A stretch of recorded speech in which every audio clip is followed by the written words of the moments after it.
이스라엘 사람들이 위급함을 보고 절박하여 굴과 수풀과 바위 틈과 은밀한 곳과 웅덩이에 숨으며 어떤 히브리 사람들은 요단을 건너 갓과 길르앗 땅으로 가되 사울은 아직 길갈에 있고 그를 따른 모든 백성은 떨더라.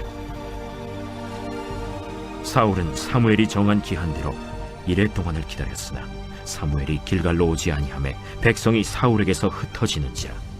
사울이 이르되 번제와 화목 제물을 이리로 가져오라. 하여 번제를 드렸더니 번제 드리기를 마치자 사무엘이 온지라. 사울이 나가 맞으며 문안하매 사무엘이 이르되 왕이 행하신 것이 무엇이냐? 백성은 내게서 흩어지고 당신은 정한 나라 안에 오지 아니하고 블레셋 사람은 믹마스에 모였음을 내가 보았으므로 이에 내가 이르기를 블레셋 사람들이 나를 치러 길갈로 내려오겠거늘 내가 여호와께 은혜를 간구하지 못하였다 하고 부득이하여 번제를 드렸나이다. 왕이 망령되이 행하였도다. 왕이 왕의 하나님 여호와께서 왕에게 내리신 명령을 지키지 아니하였도다. 그리하였더라면 여호와께서 이스라엘 위에 왕의 나라를 영원히 세우셨을 것이거늘 지금은 왕의 나라가 길지 못할 것이라. 여호와께서 왕에게 명령하신 바를 왕이 지키지 아니하였으므로 여호와께서 그의 마음에 맞는 사람을 구하여 여호와께서 그를 그의 백성의 지도자로 삼으셨느니라 하고 할렐루야. 이 자리에 나오신 여러분들 한 분 한 분을 사랑하고 축복합니다. 좌우에 계신 분들과 함께 인사하겠습니다. 참 잘 오셨습니다. 다시 한번 인사하겠습니다. 은혜 받고 돌아갑시다. 제가 오후 예배 시간에도 늘 이 자리에 섰는데 오늘만큼 떨리는 날이 없었던 것 같습니다. 근데요, 이렇게 많은 인원들이요, 제 바람은 그거예요. 이 많은 인원들이 수요 예배도 그렇고 철야 예배도 그렇고 오후 예배도 그렇고요, 우리가 예배의 자리자리마다 이렇게 많은 분들이 함께 채워져서 정말 우리 영천교회가 기도하는 이들이 넘쳐나는 그런 교회가 되기를 소망합니다. 기도하면 이루어지겠죠, 여러분? 믿습니다. 우리는 신앙생활을 하면서 이렇게 많은 설교 말씀을 쭉 들으면서요, 연약한 다윗을 하나님께서 왕으로 세우시고 높여가는 그런 이야기들만 듣고 주목합니다. 그러나 우리가 놓치는 부분은 어떤 이야기냐면요, 사울도 하나님께서 그의 중심이 올곧았을 때, 겸손했을 때 그 겸손함으로 말미암아 연약한 가운데에서 세우셨던 왕이다라는 것입니다. 그래서 사무엘상 10장 1절과 6절 7절은요 사울에 대해서 이렇게 기록합니다. 우리가 함께 세 절의 말씀, 사무엘상 10장 1절, 6절, 7절 말씀 함께 한 목소리로 합독하시겠습니다. 시작. 여호와께서 내게 기름을 부으사 그의 기업의 지도자로 삼지 아니하셨느냐. 6절, 7절입니다. 시작. 내게 난 여호와의 영이 크게 임하리니 너도 그들과 함께 예언을 하고 변하여 새 사람이 되리라. 이 징조가 내게 임하거든 너는 기회를 따라 행하라. 하나님이 너와 함께 하시느니라. 아멘. 이 말씀 세 구절을 기록하는 이 사울 왕은 어떤 자였다고 말씀이 기록합니까? 여호와께서 수많은 이들 가운데서 택하서 세우시고 날마다 여호와의 영이 함께하는 자였가 바로 사울 왕이었다고 말씀이 정확하게 기록합니다. 그러면서 이 사울이요 하나님의 영으로 감동되어서 하나님의 도우심으로 승승장구했던 그 모든 기록들을 다루고 있는 말씀이 사무엘상 12장까지 쭉 이어지는 말씀이었던 거죠. 그러나 이제 우리가 오늘 읽었던 이 본문 13장에 와서는 어떤 이야기가 시작되냐면요, 사울의 지극히 인간적인 그 한 부분의 면모로 인해서 단 한 번의 실수로 인해서 이 모든 축복이요 다른 이에게 옮겨가고 수포로 돌아가는 그런 말씀을 담아내고 있는 본문입니다. 바라옵기는 여러분, 우리가 바라옵기는 사울 이 한 사람의 인생의 흥함과 쇠함, 그리고 하나님께서 높이시고 낮추시는 이 모든 과정을 우리가 읽어내면서요, 우리는 되려 믿음을 잘 지켜서 받은 축복을 빼앗기는 자들이 아니라 하나님이 되려 태우시고 도우시고 함께하는 손길이 임하는 자들이 바로 저와 여러분들이 되기를 소망합니다. 아멘. 우리가 읽은 부분, 아까 13절에 읽은 본문 말씀의 앞부분에 있는 2절 말씀을 보면요, 이방 민족 블레셋과 전투에 앞서 모인 이스라엘 백성들의 숫자가 정확하게 딱 언급됩니다. 싸움에 나갈 이스라엘 백성들의 숫자가 몇이냐면 3,000명이라고 언급하는데, 그들을요 이제 사울이 지혜롭게 딱 나누는 거예요. 그래서 2,000명은 전쟁에 나갈 때 앞서서 사울 왕 자신을 자르고요, 나머지 1,000명은 아들 요나단을 따르게 딱 나눠서 전부 다 전멸하지 않도록 잘 배치합니다. 그런데 이제 요나단이 먼저 블레셋의 수비대를요 딱 이렇게 공격해버리면서 쳐버리니까 본격적으로 이방 민족과의 전쟁이 시작되는 거예요. 그런데 여러분, 3,000명인 이스라엘의 모습과는 대조적인 블레셋 군대의 모습이 분명하게 말씀에 또 드러나거든요. 우리가 13장 5절 말씀 한 목소리로 합독하시겠습니다. 13장 5절 PPT로 띄워주세요. 시작! 블레셋 사람들이 이스라엘과 싸우려고 모였는데 병거가 3만 명이요 마병이 6천 명이요 백성은 해변에 모래같이 많더라. 그들이 올라와 베다웬 동쪽 믹마스의 진짐에. 아멘. 여러분, 이스라엘 백성들이 싸우려고 모인 인원은 아까 몇 명이라고 말씀드렸습니까?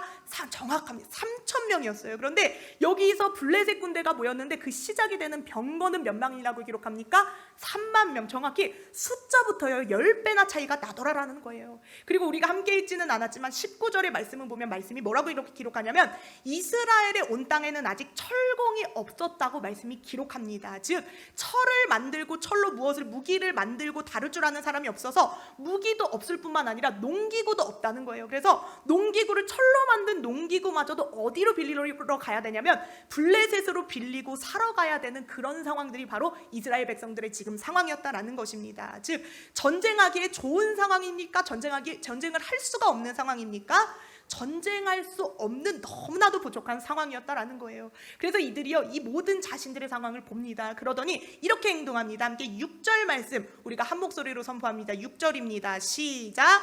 이스라엘 사람들이 위급함을 보고 절박하여 굴과 수풀과 바위 틈과 은밀한 곳과 웅덩이에 숨으며. 아멘. 당당하게 우리가 사울왕을 한번 도와보자고 함께 나왔던 이스라엘 백성들이 갑자기 적군의 그 숫자를 보더니요 태도가 돌변하는 거예요. 숫자가 밀리죠. 그리고 가지고 있는 무기가 밀리죠. 그리고 자신들의 부족함을 보기 시작하니까 절박해지는 심령을 가지면서 은밀한 곳, 웅덩이, 온갖 숨을 수 있는 곳에 다 숨는 모습을 보이더라라는 것입니다. 여러분, 아무리요 우리도 마찬가지입니다. 아무리 바로 이전에 하나님이 모든 전쟁에서 승리하도록 이끄셨을지라도, 하나님이 다 도와주셔서 희한하게 열리는 삶의 은혜를 체험했을지라도, 사람은요 어떤 특징이 있냐면 그 순간에 문제가 딱 터지면요 그 문제밖에 안 보이는 게 누구의 특성입니까? 우리 모든 이들의 특성이다라는 거예요. 하얀 도화지, 제가 가끔 오후 예배 말씀 때 이 비유를 하거든요. 하얀 도화지를요 매직으로 딱 점 하나 딱 찍어 놓잖아요. 그러면 그렇게 하나님이 베푸신 은혜의 흰바탕이 그렇게 많은데도 점이 딱 찍힌 순간부터는 뭐만 보입니까 여러분? 그 다음부터 점 하나만 보이는 게 우리 인간들의 연약한 모습이고 연약한 시선이다라는 거예요. 순간 눈에 들어오는 강력한 적군의 모습과 연약한 자신의 모습들을 보고요 이들이 깨닫고 들었던 그 생각은 뭐냐면, 우리가 질 수밖에 없는 이유들을 막 찾아내기 시작합니다. 그리고 현실에 눈을 떠서 보기 시작하더라라는 거예요. 그리고 그로 인해서 그들의 마음속에 든 생각은 어떤 생각이냐면, 우리는 이길 수 없다, 우리는 안 된다, 이 문제만 보이고요 하나님이 하신다, 하나님이 다 이기게 해주실 것이다, 하나님이 응답해 주신다라는 그 이 문제를 만져가시는 하나님의 손길은 보인다, 보이지 않는다, 보이지 않는 연약함의 상태가 이르렀다라는 것입니다. 여러분, 우리가요 여기서 신앙의 원리를 하나 찾아내야 되거든요.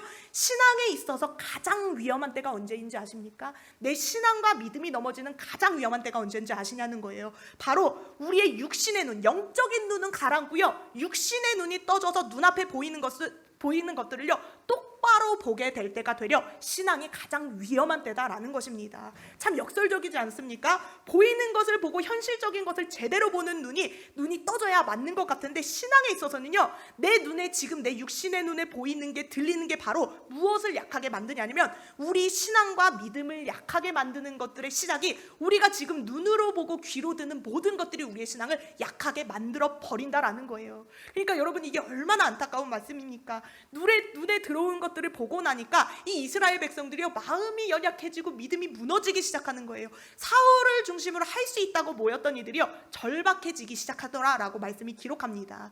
여기서 여러분, 절박하다라는 단어는 어떤 뜻이냐면, 원어적인 표현을 보면 심리적으로요, 내가 문제가 딱 터지니까요, 그게 앞으로 어떻게 될는지 예측되면서요, 그 문제에 내가 꽉 눌려버리고 바위덩어리 10톤의 바위덩어리에 눌린 것처럼 눌리고 압박당한다는 것을 의미한다라는 거예요. 무언가 내가 문제에 눌리듯이 눌려서 기가 죽어버리는 상태가 이 이스라엘 백성들 가운데 임했다라는 거예요. 그러자 어떻게 됩니까? 싸우기도 전에, 기도해보기도 전에 구멍이란 구멍을 다 찾아서 숨어버리더라라는 거예요. 그러더니 9절 말씀이 나타내는 것처럼 사울마저도요, 지도자마저도요, 흐려져서, 판단이 흐려져서 조급해지니까 멸망해버리는 선택을 하고 만다라는 거예요. 왜요? 문제를 보니까, 문제에 눌리니까 이스라엘 백성들이, 믿음이 연약한 자들이 다 흩어지는 역사가 일어나더라라는 것입니다.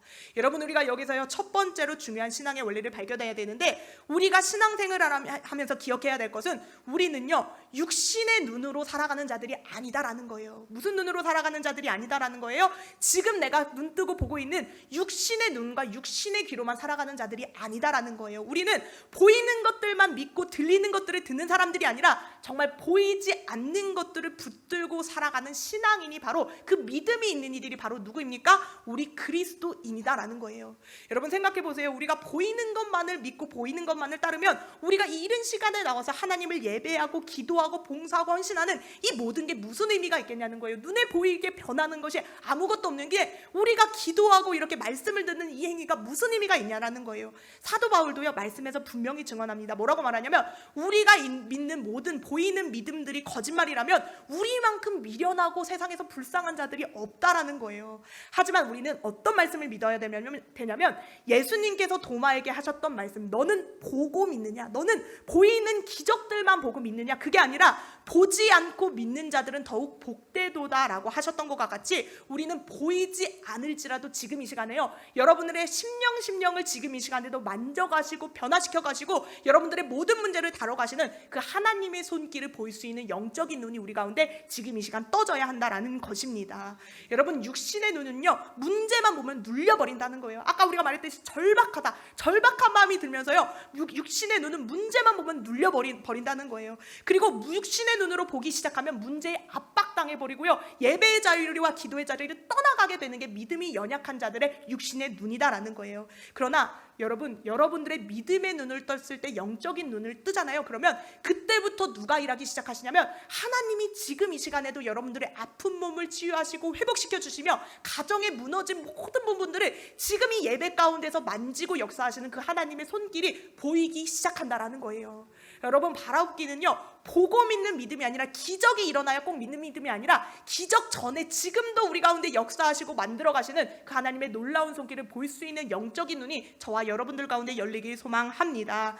베드로가요, 여러분 보세요. 베드로가 주님이 바다 위를 걸어오기 시작하실 때 주님께 뭘 요청합니다. 뭘 요청합니까? 저도 물 위를 걷고 싶습니다. 저도 주님을 따라서 물 위를 걷게 해달라고 요청을 하더라라는 거예요. 그러자 주님이 뭐라고 말씀하시냐면, 내게로 오라, 너도 물 위를 걸으라고 딱 말씀하니까요, 어떤 기적이 그때부터 일어나냐면 사람이 물 위를 걸어가는 기적이 일어나더라라는 거예요. 그런데 이 주님만을 딱 보면서, 딱 정면에 있는 주님만을 보면서 딱 물 위를 걸어갈 때는요, 물 위에 잘 걸어가거든요. 놀랍게 기적이 그 삶에 일어나는 거예요. 일어날 수 없는 반전의 그 기적이 일어나는데, 언제 갑자기 바다에 빠지기 시작합니까? 이 베드로가요, 언제 갑자기 바닷물에 빠지기 시작합니까?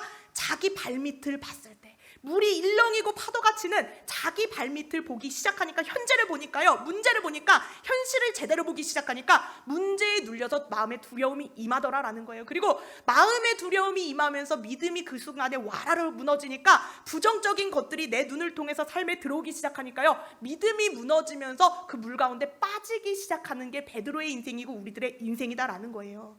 여러분, 우리가 기억할 것은, 부정적인 것들이 우리의 눈을 통해서 들어오잖아요. 자꾸만 안 된다 현실적인 그런 음성들이 자꾸 우리의 귀를 통해서 우리 삶에 들어오면요, 어떤 것들이 무너지냐면 우리 삶에 있는 믿음의 영역들이 우수수수 무너지기 시작한다라는 거예요. 그렇기 때문에 여러분, 우리가 첫 번째로 이 말씀을 통해서 깨달아야 되는 건요, 이 문제와 어려움을 보다가 눌리지 않는 저와 여러분들이 되셨으면 좋겠습니다. 하나님은요 지금도 분명히 말씀하시거든요. 각 사람의 마음에 있는 믿음대로 내가 너희에게 행하리라. 너희가 지금 입술로 선포하는 그 입술의 고백대로 내 귀에 들린 대로 내가 너희에게 행하겠다고 하고 계시거든요. 여러분들 안에요 바라옵기는 정말 어떤 어려움이 올지라도 흔들리지 않는 영적인 눈과 믿음이 강력하게 이 시간에 있어서 지금 이 시간에도 여러분들을 만져가시고 가정의 무너진 부분들을 회복시켜 가시는 살아계신 하나님의 손길이 여러분들 가운데 지금 이 시간 충만하게 임하는 자리가 되길 소망합니다. 함께 따라하겠습니다. 보이는 것들을 믿는 것이 아니라 보이지 않는 것들을 믿겠습니다. 다시 한번 선포합니다. 보이는 것들을 믿는 것이 아니라 살아계신 하나님의 손길을 믿겠습니다. 그 믿음이 여러분들 안에 있을 때 반드시 응답받고 돌아가는 이 짧은 시간이 될 것이다 라는 것입니다. 그리고 우리가 두 번째로요, 가장 중요한데 우리가 이 믿음을 지켜나갈 때 중요한 것이 있습니다. 함께 말씀 13장 8절 9절 말씀 우리가 한 목소리로 읽겠습니다. PPT 보여주세요. 8절 9절입니다. 시작. 사울은 사무엘이 정한 기한대로 1회 동안을 기다렸으나 사무엘이 길갈로 사울이 이르되 번제와 화목제물을 이리로 가져오라 하여 번제를 드렸더니. 아멘. 우리가 지금 앞에서 살펴봤듯이 지금은 블레셋과 이스라엘의 전투 중입니다. 그런데 숫자적으로나 무엇으로나 다 뒤처지고 밀려서 이제는 이스라엘 백성들이 다 천멸하고 죽게 된 그런 문제의 상황이다라는 거예요. 그런데 하나님은요, 여러분 기억하실 것은 우리 하나님은요, 우리가 아무리 어려운 문제를 만날지라도, 아무리 풍랑을 만날지라도, 그리고 때로는 내가 내 입술의 죄로 말미암아 벌어진 모든 악한 고난의 상황일지라도요, 절대 우리를 버리지 않으시며 사울도 버리지 않으시며 이스라엘 백성을 버리지 않으시는 하나님이시다라는 거예요. 정한 기 하나님이 약속하시는데 뭐라고 약속하시냐면 정한 기한 후에는 반드시 뭔가를 해주시겠다고 말씀이 분명히 기록하거든요. 그래서 8절 말씀이 보는 것처럼 사무엘이요 기한을 딱 정해요. 1회라는 기한을 딱 정하고요, 정한 기한이 있다고 사무엘이 분명히 말씀이 기록한다라는 거예요. 하나님의 일하심에는 여러분 우리가 기억해야 될 것 두 번째는 뭐냐면, 하나님의 일하심에는, 하나님의 계획하심에는 늘 정한 기한과 정한 때가 있다라는 거예요. 더디게 그냥 하나님 맘대로 오늘은 들어주셨다가 오늘은 안 들어주셨다가 그게 아니라 정한 기한에 정한 때에 정한 방법을 하나님이 마음에 딱 정하신 바로 그때에 하나님이 정한 방법으로 반드시 만들어 가시고 역사하신다라는 거예요. 최고의 하나님을 보시기에 가장 놀랍고 적합한 그런 순간들이 있다라는 거예요. 그런데 이제요, 이 사울이요 기다리다가 사무엘이 오지 않는 것 같아 보이니까 백성들이 어떻게 하냐면, 믿음이 연약한 자들이니까요 점점 사울에게서 흩어져서 남아있던 3,000명도요 그만큼도 안 남는 그런 병력들이 남아있게 되는 거예요. 그러자 이 사울, 지도자 사울이 어떻게 하냐면 어떤 우를 범하냐면요, 번제와 화목제를 눈에 보이게 가져오라고 합니다. 그리고 나서 자기가 제사장 대신에 번제를 드려버린다라는 거예요. 마음에 치고 들어오는 근심과 염려와 걱정들을 이겨내지 못하고 자기 사울 자신이 인간적으로 원하는 때에 자기가 생각하는 방법으로요 이 드러난 문제를 자기 방법대로 자기가 원하는 때에 처리해버리더라라는 거예요. 그런데 여러분 말씀을 잘 보세요. 하나님이 제시하신 이 고난과 문제의 어려움을 극복하라고 하는 하나님이 제시하신 방법은 무엇이었습니까? 기다림이었어요. 하나님이 이스라엘 백성들에게 이 문제를 너희가 다뤄가야 될 때 첫 번째로 너희가 할 일은 뭐라고 말씀이 가르치냐면요, 기다림이었다는 것. 기다려라, 1회를 기다려라. 그 기간을, 정한 기간을 기다리라는 기다림이었다라는 거예요. 그런데 사울이 선택한 답은 무엇이냐면 자기가 원하는 때에 자기가 생각한 방법으로 이 문제를 처리해버리더라라는 거예요. 결국 그렇게 자기의 생각대로 자기가 원하는 때에 이 문제를 다뤄가니까요, 이 말씀의 결과가 어떻게 끝나는 줄 아십니까? 함께 13절 14절 우리가 함께 읽겠습니다. 13절 14절입니다. 시작. 사무엘이 사울에게 이르되, 왕의 하나님 여호와께서 왕에게 내리신 명령을 지키지 아니하였도다. 그리하였더라면 여호와께서 이스라엘 위에 왕의 나라를 영원히 세우셨을 것이거늘 지금은 왕의 나라가 길지 못할 것이라. 여호와께서 왕에게 명령하신 바를 왕이 지키지 아니하셨으므로 그의 마음에 맞는 사람을 구하여 여호와께서 그를 그의 백성의 지도자로 삼으셨느니라 하고. 아멘. 어떻게 됐대요? 축복이 옮겨갔대요.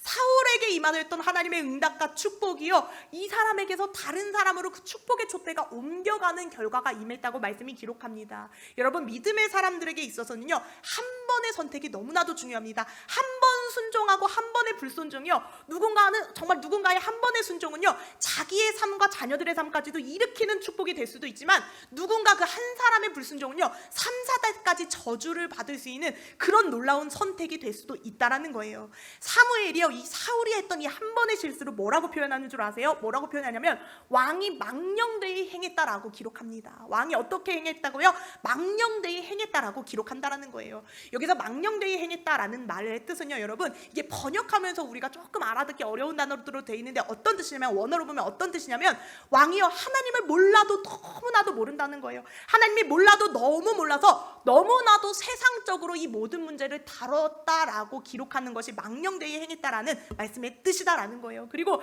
이 문제를요 인간적으로 세상적으로 다뤘을 때 그 결과가 어떻게 결국에 임했다고 말씀이 기록합니까?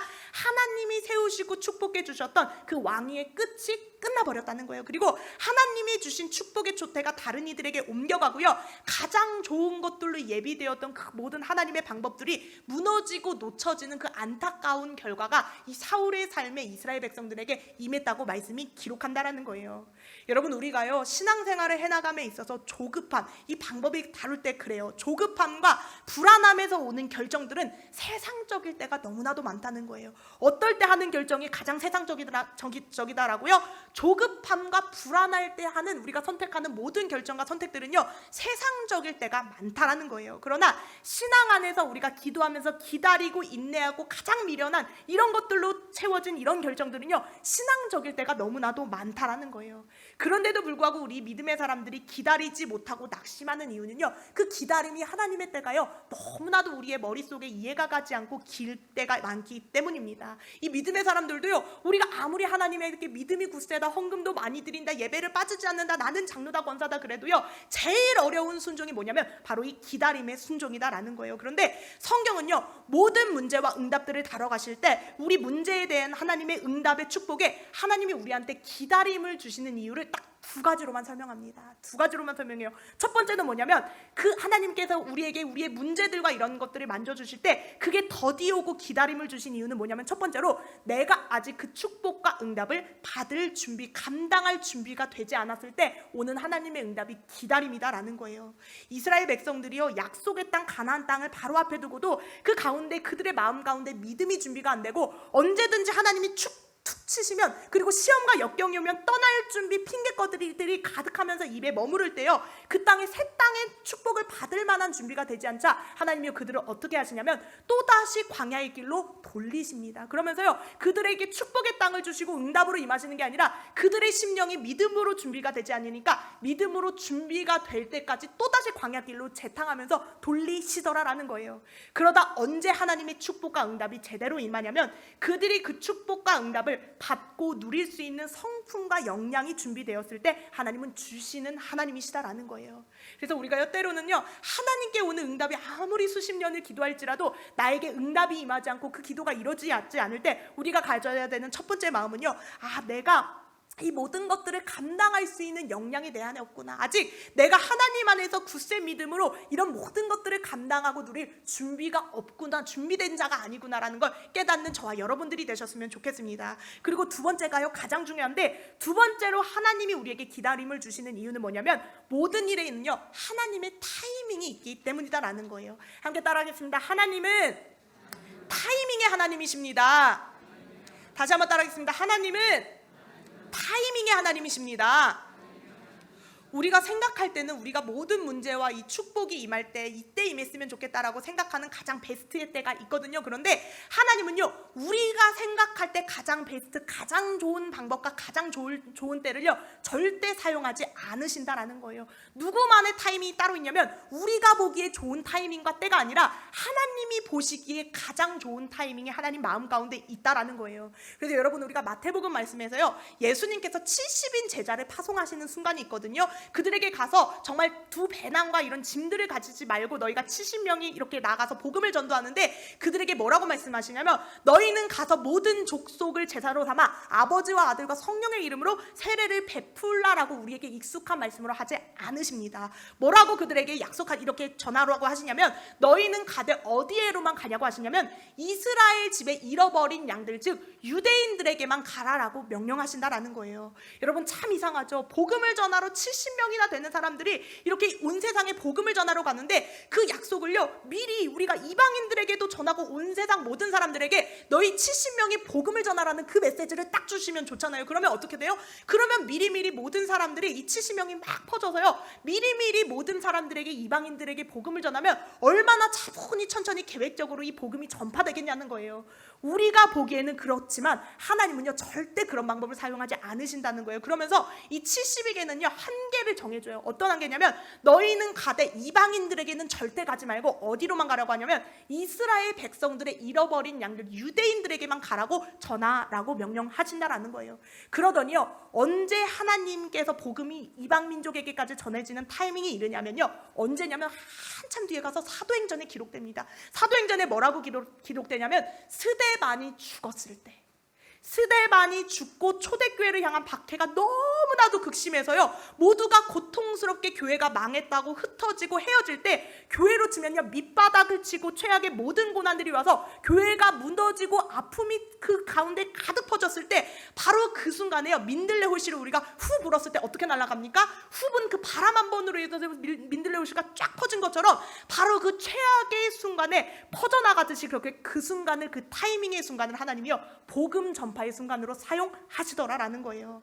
여러분 우리가 믿는 하나님은요 이렇게 타이밍의 하나님이시다라는 거예요. 사울에게 있어서도 이 문제를 다뤄가실 때 하나님이 인원은 적지만 얼마나 이 타이밍에 기가 막히게 역사를 일어나게 하시려고 기다리라고 하셨겠냐는 거예요. 그런데 사울이요 참지 못하는 거예요. 우리처럼 믿음이 없으니까 참지 못하는 거예요. 기다림을 참지 못하고 자꾸만 백성들이 흩어지니까 눈앞에 안 되는 것들만 모이니까요 참지 못하고 가장 좋은 때를 기다리지 못하고 무너지게 하더라라는 거예요.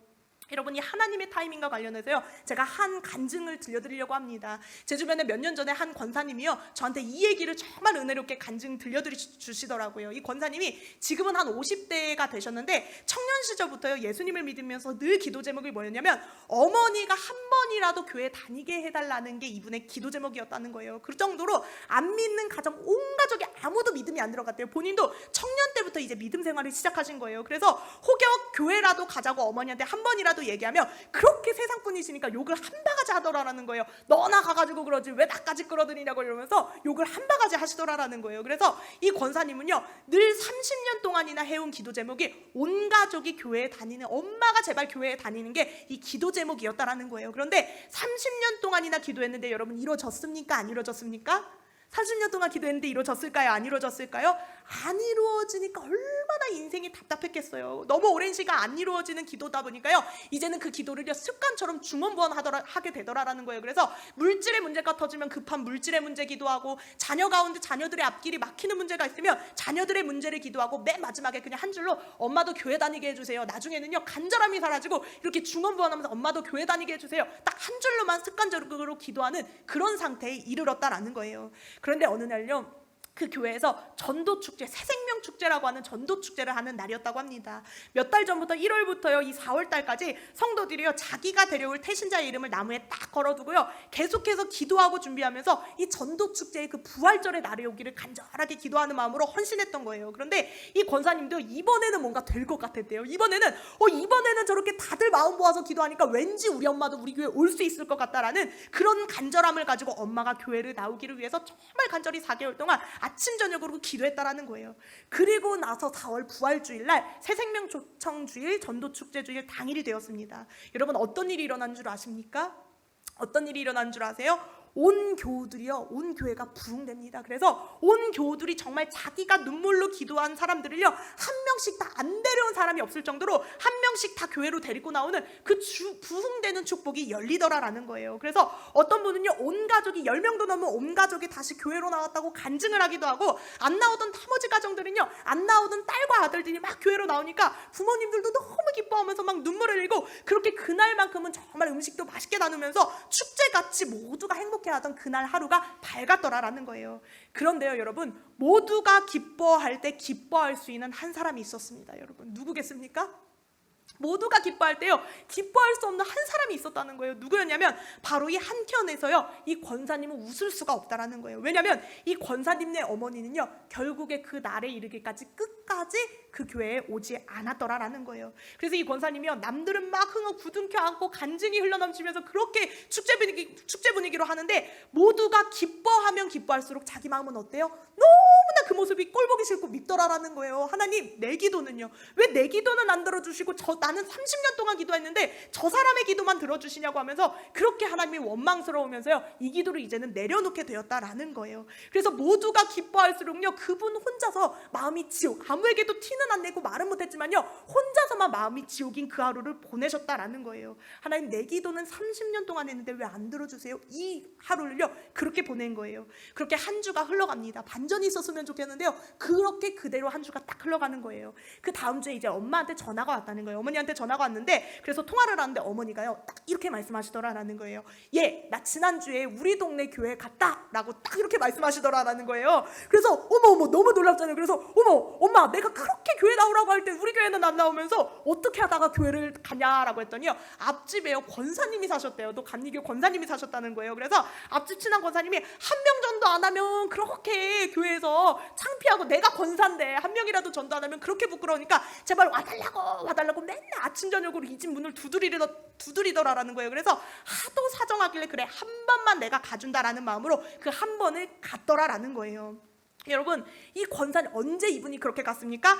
이 권사님이 이 딸내미 된 권사님이요 어머니를 모시고 그렇게 함께 예배를 드리고 싶던 그 11시 예배예요. 이 어머니는 다른 교회에서 똑같이 예배를 드리고 있었던 거예요.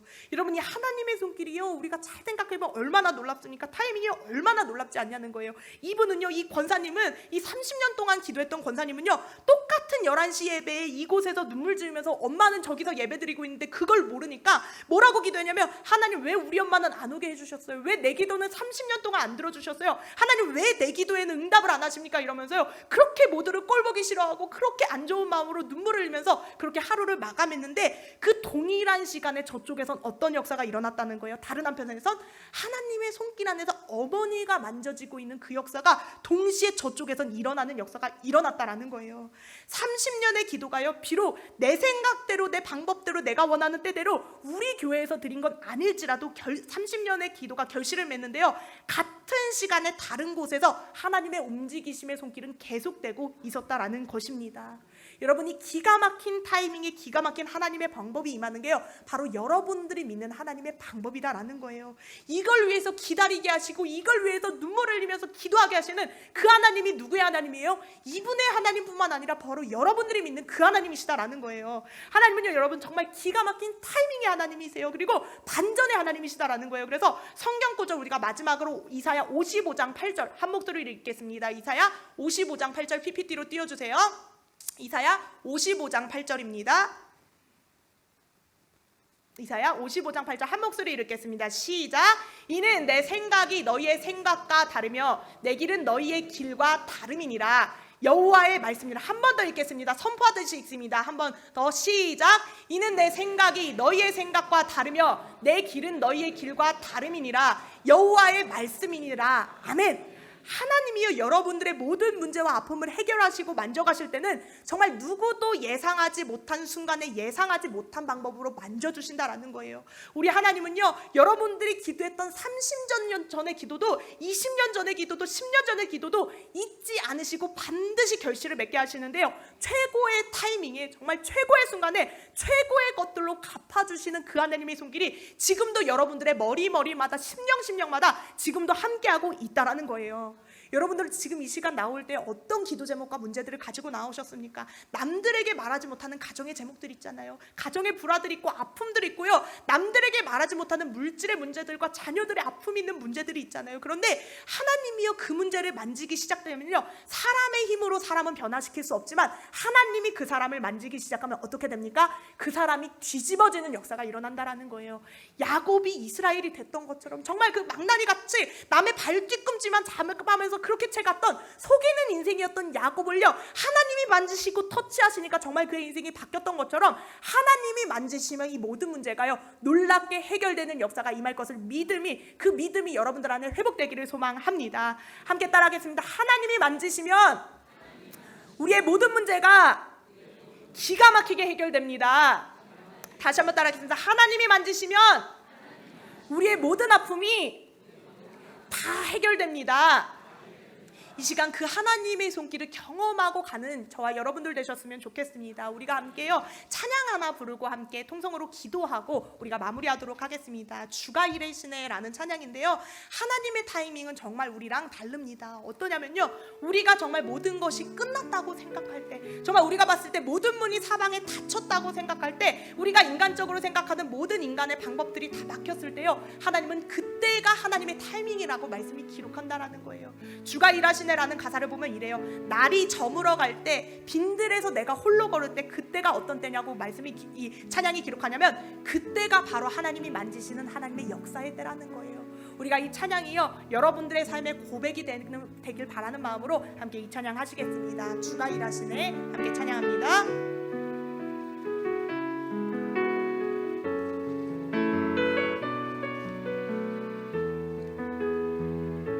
날이 저물어 갈 때, 날이 저물어 갈 때, 빈들에서 걸을 때, 그때가 하나님의 때. 내 힘으로 안 될 때, 빈손으로 걸을 때, 내 힘으로 안 될 때, 빈손으로 걸을 때, 내가 고백해 여호와. 다시 한번 처음부터 찬양합니다. 날이 저물어 갈 때, 날이 저물어 갈 때, 빈들에서 걸을 때, 그때가 하나님의 때. 내 힘으로 안 될 때, 내 힘으로 안 될 때, 빈손으로 걸을 때, 내가 고백해 여호와. 주가 일하시네, 주가 일하시네, 주가 일하시네. 주께 아끼지 않는 자에게 주가 일하시네, 주가 일하시네. 신뢰하며 걷는 자에게. 다시 한번 처음부터 찬양합니다. 날이 저물어 갈 때, 날이 저물어 갈 때, 빈들에서 걸을 때, 그때가 하나님의 때. 내 힘으로 안 될 때, 빈손으로 걸을 때, 내가 고백해 여호와. 주가 일하시네, 주가 일하시네, 주가 일하시네. 주께 아끼지 않는 자에게 주가 일하시네, 주가 일하시네. 신뢰하며 걷는 자에게.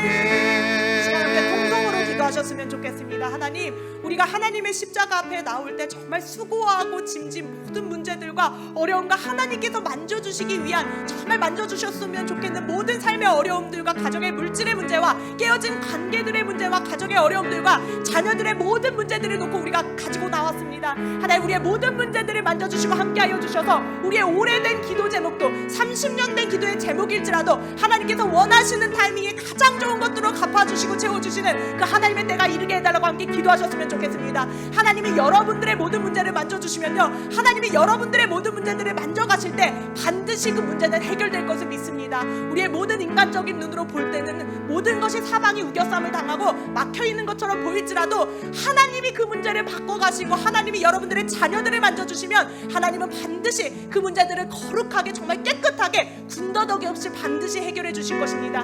이 시간 여러분들이 가지고 나온 모든 기도 제목 가지고 함께 주여 한번 외치시고 통성으로 기도하시겠습니다. 주여!